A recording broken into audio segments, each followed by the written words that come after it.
everybody. Happy Friday. Happy Friday. It's Gnyp, Greg Gnip, Chris Gnyp Gnop. We are going to be doing another fun show of musical mayhem, talking and things and stuff. And we're going to talk to a really cool guy who, you know what, and I like saying it this way. Okay. He's my friend who's also my member of parliament. Right. Because he lives right down the street from me. We're going to be talking to Brian Massey in just a couple of minutes. You went to school with him. Yeah, I think like in grade school and high school, like we've known Brian for a million years. So yeah, right. great guy, great family. And the thing is, right, we all went to Vincent Massey Secondary School, and Brian is proof that at least some people were successful from there. A very, very small percentage. Yeah. So congratulations, Brian. We'll be talking to him in just a couple of minutes. For sure. But before we start the show, actually we're going to talk about something a little bit sad right now. Well, very sad. Right. We had him on our show earlier. He was actually, I think, our very first guest. Yep, he was. Very first live guest from England. Huge influence in my taste in music. I know the same thing with you. Yeah. Pat Fish, right, also known as the Jazz Butcher, passed away on Monday at the age of 63, I believe. 64. 64, yeah. And passed away comfortably in his sleep, peacefully in his sleep, and just sad. There's tributes from all over the world being said about him. Not a big name. The Jazz Butcher wasn't a big name, but it was one of those cult status rock stars where people, so many musicians would say, well, who influenced you?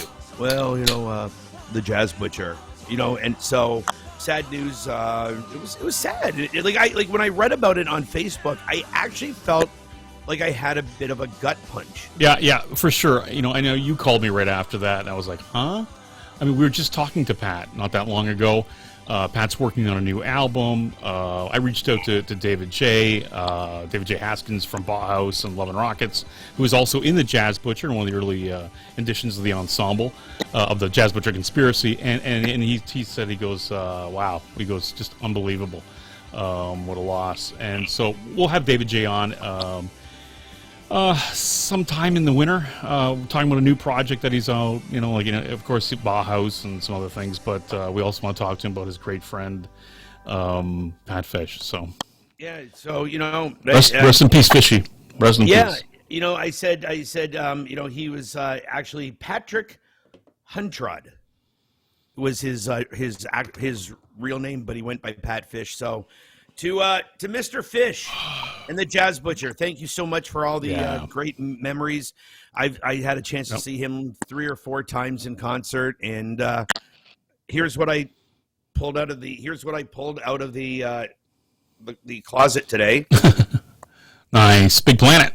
There it is. Yeah. From his show in Ann Arbor. Yeah. So there you go, my friend. Great guy. Great guys, big loss. Rest in peace. And I gotta tell you, in a couple of weeks, we're gonna have my cardiologist on. And I've talked to Wadea about this many times. Dr. Wadea Tarhuni is his name. He is the head of the Canadian Cardiac Institute here in Windsor. What I love about Wadea is he's just really plain in the way he talks about it. And we're gonna talk about sudden cardiac issues and how, because in the running business, the things that make the front page are all these people that die at marathons and stuff like that, and it's all because they're undiagnosed heart conditions. Yeah, and it is 100% of the time. So we're going to bring Wadea on too, and we're going to just kind of talk about heart health. I mean, it's important, and maybe there's something that we can kind of learn from Pat's passing. So exactly, 100%. So, well, listen. Let's talk to our friend. All right. I think we should talk to him. Yeah, okay. Let's bring him in. Congratulations, Mr. Brian Massey, on your recent reelection. I was always very happy to have your sign on my front lawn. So congratulations. Cheers, Brian. I'm raising a coffee to you. Thank you. I've got some water and Gatorade here in my Way Shores bottle, so I'll do the same. And thank you. I'm proof that democracy is fragile, so I do anything for granted, and I'm very, very grateful for the residents of Windsor West and for everybody who participated in our democracy. It's not without a lot of great support and gratitude. Yeah. To do this again. And I mean, so this is what? How many? This is your 20th. Well, yeah, 20th year.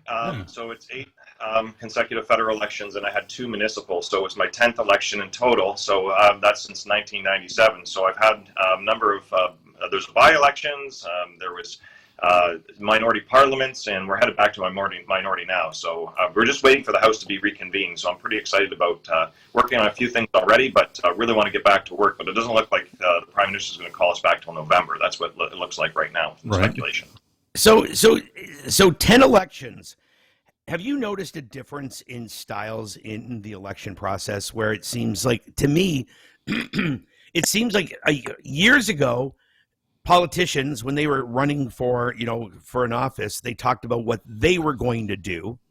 So many now talk about how bad the other person is, and they don't say anything about themselves. And that's the thing. It seems like it's become a little bit nasty. You, on the other hand, ran on the "Hi, I'm Brian Massey. Here's what I want to do" campaign. That style.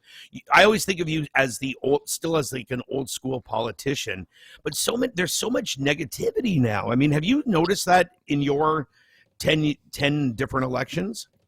Yeah, there's definitely that in social media as well too. Changed over the years. When I first started doing this, I had a flip phone. So now, yeah, people are like, "What's a flip phone?" I think though there still is enough people that recognize that. For me, it's about also re-engaging the public. So I do have some of my ideas, like I'm pushing for a national urban park, and of course a greener auto strategy and so forth. But also looking to hear from constituents about their concerns. And I find that as a renewal process. That's the way that I've kind of gone about doing it. And then most of my ideas come from actually door knocking or hearing from people. So that's where I've been able to work on cell phone and accountability issues, everything from, getting your number, when you transfer your number, you don't have to pay for it anymore. That was a campaign that I went on, and we were able to get that a bunch of years ago, but also now it's affordability with the prices and so forth. So I look at those things as trying to get coached as well. That's the way I try to represent Windsor West. Yeah, and congratulations on the single better, the betting. You were on that program for so many years. I remember talking to you, years ago, that you're trying to push that through. And you're part of the NDP. The NDP are a minority party in government, so it's really hard to get your ideas through a parliamentary system when you're in minority. But dude, you fought. No, thanks, Chris. And yeah, it was something that Joe Martin started before, and so it was a 10-year struggle. And it happened probably because of minority parliament in this case, because we were just kind of continued to go at it. And I don't know, it's just one of those things that it was seen to be a really good, obvious thing to do. I'm not even a sports bettor, but the amount of money that goes into overseas is just ludicrous. And so we now have it in practice in Ontario. It will be in the casinos, it looks like, in December. So I'm working with Lisa Gretzky, my colleague, right now to get the province to put it there. It just takes money away from bad things and puts it towards responsible gaming. Yeah. So, all right. So see this, kids? It's what Brian just proved to you. If you keep doing it long enough, it can get done. So kids, if you need something from your mom and dad, just keep going, mom, mama. Just keep doing it. No. No. Well, the border, I mean, my first meeting on a border was 1998 as a city councilor, where it was, and this is important to note, it was at Marlborough Public School where we were getting the pedestrian countdown clocks. We were trying to work towards an overhead pass-by system.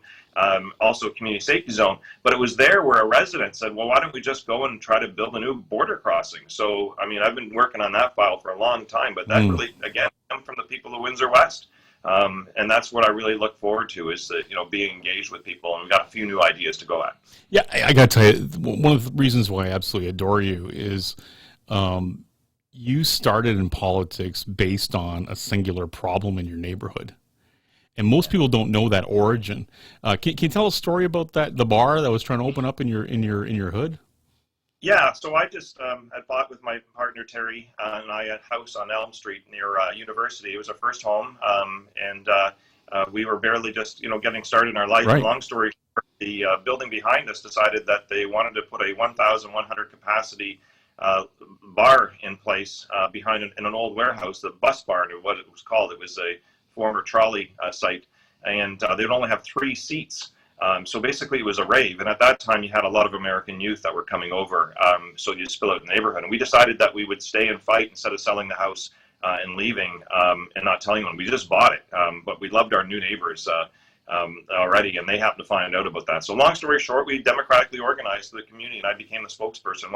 And Pat Toll is the other person, and the Lum family across the street, and a whole series of other people to stop it from getting a liquor license. And to kind of wrap it up, at the end of the day, now that actually led to a condominium development at the end, rehabilitation of homes that were converted back to family use, and actually some other venues that are now going to open up. But it was a huge thing going against the lawyers at that time and city council at that time. That was really challenging. It was an eye opener at the age of, I think it was like 24, 25. And that was your motivation to go into city council politics. Yeah. After that, my neighbors said, "Why don't you consider that?" And it just something that happened, and because I didn't seek it out. I was an employment specialist for persons with disabilities at that time. Right. And I really liked that job, and I miss it in many ways. But it just kind of one thing led to the other, and then I ran federally because almost the same thing. I was fed up on the border. I was fed up on lack of auto issues. I'm fed up on the environment, not getting the attention.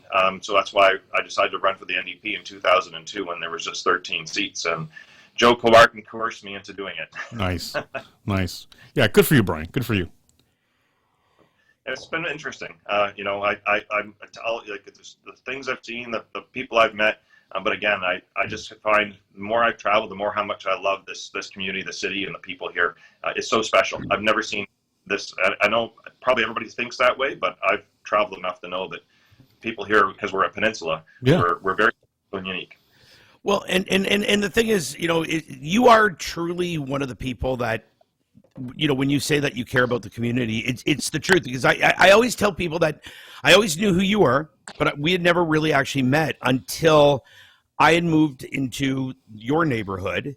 I put up and I always tell people this story. I said I put up a Canadian flag. It was the cheapest Canadian flag I could find, just because I'm cheap. And it started to show a little wear and tear. I come home and there's this beautiful Canadian flag in my mailbox, and I have no idea who put it there. A couple of weeks later, I'm walking my dog, and this man says, "Hey, did you get the flag?" And I'm like, "Well, first of all, hi, you're Brian Massey." And he had walked from his house to my house, dropped off a Canadian flag, and and I always say that to me that was one of the coolest things, because it's that you didn't know me from Adam, and but it was still, you cared enough to do that for somebody, even if you didn't know who he was.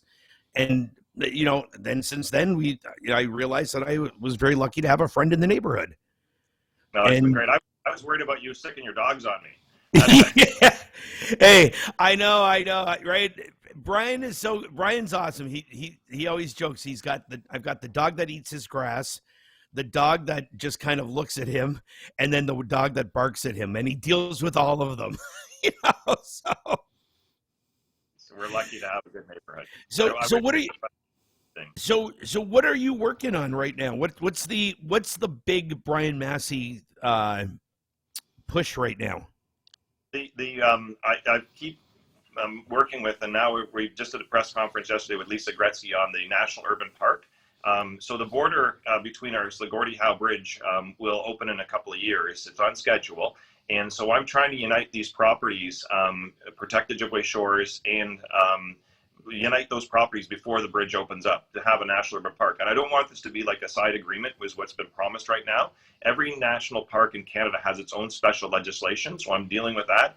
And then so yesterday, Lisa Gretzky and I did a press conference because she's written the Premier about getting them a little bit more involved, and he responded and sent it to the Minister of Environment. So we're trying to be cooperative and working on things, and if we can get this done, this could be like our own Point Peely in the city of Windsor. So when the bridge opens up, it's going to have a bike lane and a pedestrian crossing that's going to be for free. Obviously with COVID, we've had our restrictions with the US and all those complications, but we have to look to the future.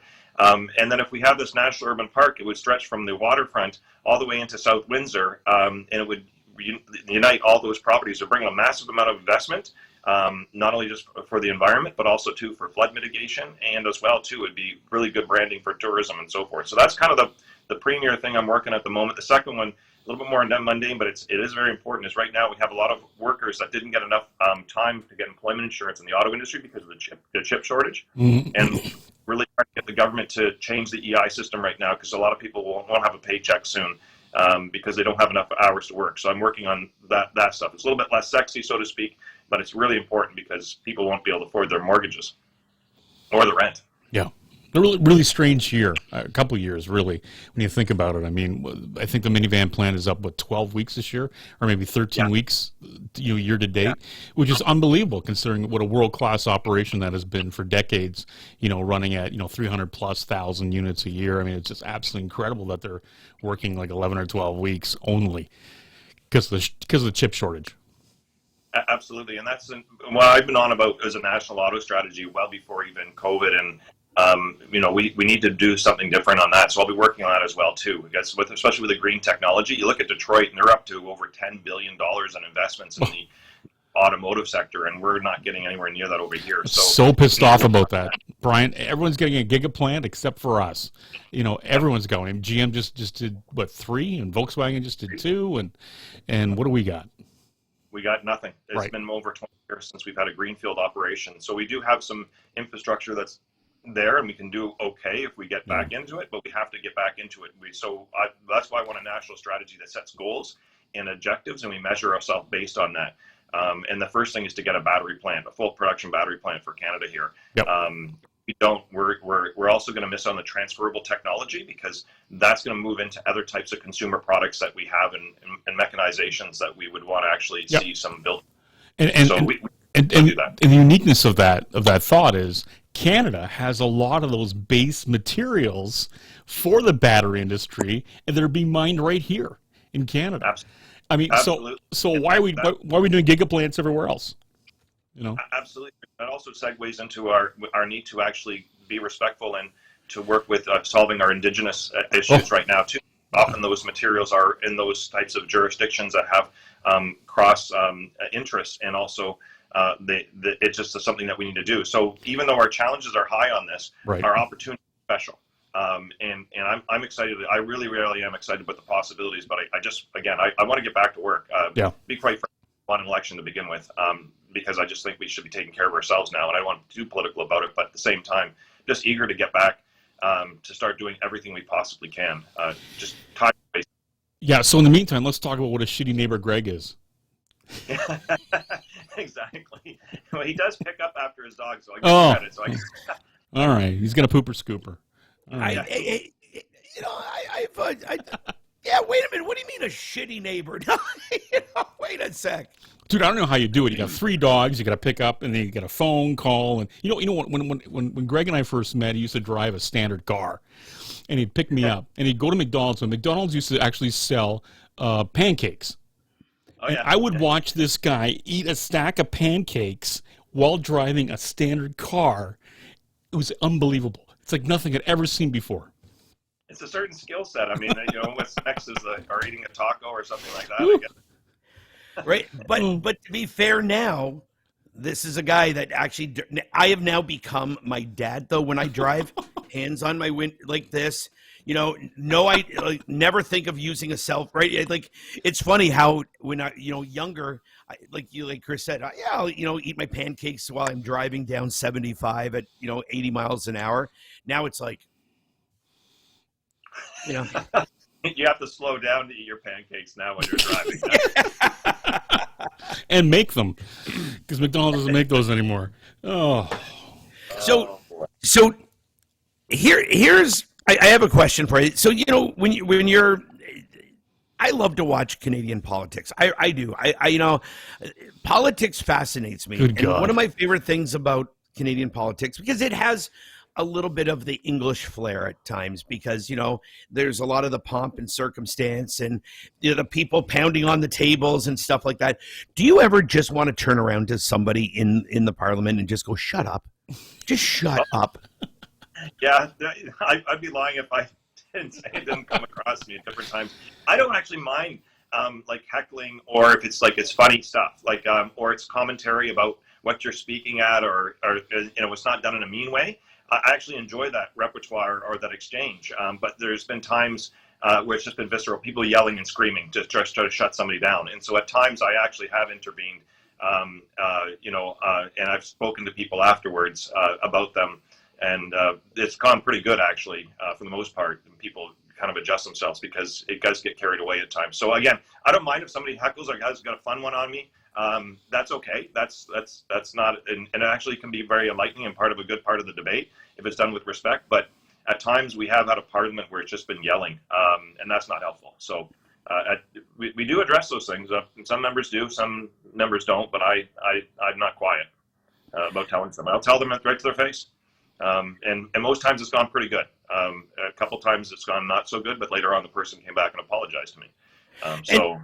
And now that you've been in there for for 20 years, I mean, do you have people from other parties coming up to you and kind of asking how to do things sometimes? Because I mean, you're one of the, you're one of the old guys now. You're one of the, I mean, it sounds funny, but you're one of the old guys. You see these new whether it's liberal or conservative or Green Party, somebody comes up to you and will they come up and they'll be like, "Hey, Brian, what do I do? Even though I'm a liberal, will you work with people like that?" And if they Absolutely, and I enjoy it. In fact, I'll go out of my way, especially for some new people, to if they have interest on things, because especially the minority parliament, even outside, you need to work with other people to get stuff done. I realize on city council, I'm just one vote, and if you want to get something done, and that council had 10 members, so I needed at least 5 other votes, so either by my councillor or the mayor. So I enjoy that, and then it comes back, and I think that's one of the reasons the sports betting bill got passed. Is if you remember, I actually tabled it again. But a conservative had a quicker point in the process, so I took it off the table, gave him the bill, and we worked together to get it passed. Right. And that put the government offside because the government didn't know what to do, and that's how the legislation eventually got done. And so we also brought liberals on side too. So that's I look forward to that. And we'll have some new members coming back, are coming this time, and I've already try to reach out to a couple of them, and there's others because with just 2 years that I'll continue to work with. And on committee, I'm just one vote, so I need allies to get stuff done. And by the way, for those of we have lots of viewers and listeners of the show who love music from the 80s, especially independent music from the 80s. Andrew Cash from L'Étranger was also an NDP member for Toronto that you served with. So musician turn activist turn politician. So it's really unique the way it all kind of comes up. Yeah, sorry to interrupt. I got excited, so sorry, Chris, because we also have my good friend Charlie Angus from North Bay, who's from the Grievous Angels. Oh, yeah. And he started us with a punk rocker. That's right. And toured all over the North and all over the place, and so he's a good friend of mine. I was just talking to him the other day to catch up, and he's still doing some of the musician stuff. So yeah, that's right. Andrew was a blast. Oh yeah. I love him in caucus. He was a smart guy, good hockey player too.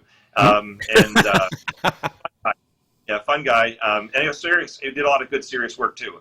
Unfortunately, he didn't make it through a couple elections ago. Right. But Charlie's still there, and Charlie will bring in the guitar. Actually, when we're waiting for votes and stuff, he'll actually bring in his guitar and play. And there was at one point in our caucus with Jack Layton, there was a group called Bon Jack. Which was basically some Quebec and Charlie and a few other musicians that used to play at some of our get-togethers. Oh, nice. So hockey, do you guys have a league? Is there a members league?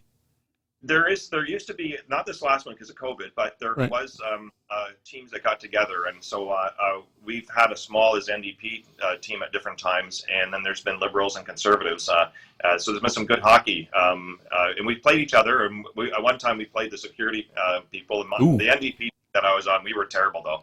I was the goalie. I got pummeled. So who are the dirty players? Come on. Who are the dirty players? The conservatives? Geez. Well, I don't know if dirty. Yeah. Well, I'll tell you. Good player, but people know this. They know this, and you might say. I remember I played the conservatives. They were actually, all of them were pretty nasty. But I'll tell you this much: Patrick Brown, after they dropped the puck, came down the ice, and within 5 seconds put it over my top right hand glove with a basically a slap shot or snapshot. It was a beautiful shot. So he's actually a good player. I give him credit for that. I mean, at any rate, so I can show to people that I can talk about people in different ways, and he scored on me like within 5 seconds of the game. Right. Yeah, but you were just warming up. You were just warming up. He beat me like a...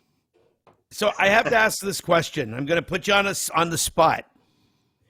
20 years, and right now we know that Jagmeet is the leader of the NDP right now. Would you ever consider becoming the leader of the NDP if they asked you, or if they? No. Yeah, first of all, I'd have to learn French, and that's a challenge in itself because you have to devote a lot of time to do that. It's a beautiful language, and I do get coaching, and I do learn on that. I have a little bit of a difficulty with languages, though. I barely speak English as it is, and right. Also, so that's a big issue, and also too is I kind of like being like, you know, like right now I'm the dean of the caucus, and so I get consulted on quite a bit of different things, and because you're the old guy. And I still I almost like to do some city council type stuff with, you know, leading local things into national issues. Like the border was never seen as a national issue. I had to make that a national issue. And so I like those projects. So I'd have to say no right now, just because of those different factors. And I've got to get this border built. I mean, it's going the right direction. Everything's happening. But I've always said until I can walk across that or, you know, with my constituents, and I'm not satisfied. Just been too long to get it done. Yeah. You're here. Thanks for joining us, Brian. Great seeing you. Thank you. A lot of fun. It's good to see you, Chris. Yeah, all the best to the family.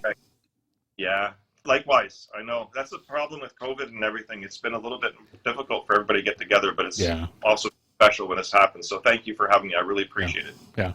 Well, Brian, I guess I'll probably see you in a couple of hours somewhere down the street. And cut your grass, Gnip. I know. It's raining today, so I can't cut it. So get off my back. See you, Brian. Brian Massey, thank you, my friend.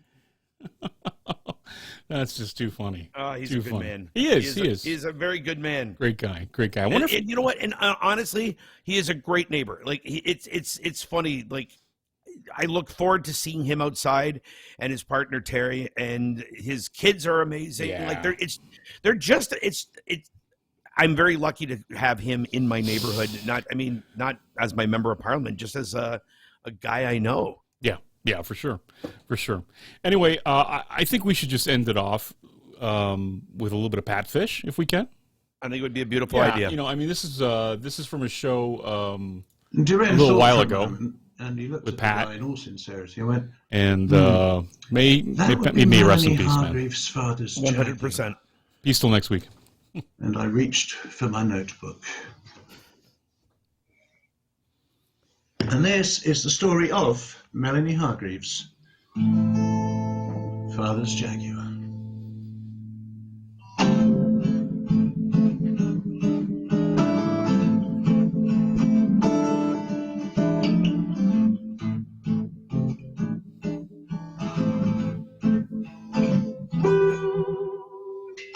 Let's take the elevator up through the roof, and we'll step out of time while I sing you my rhyme, and it's nothing but the gospel truth.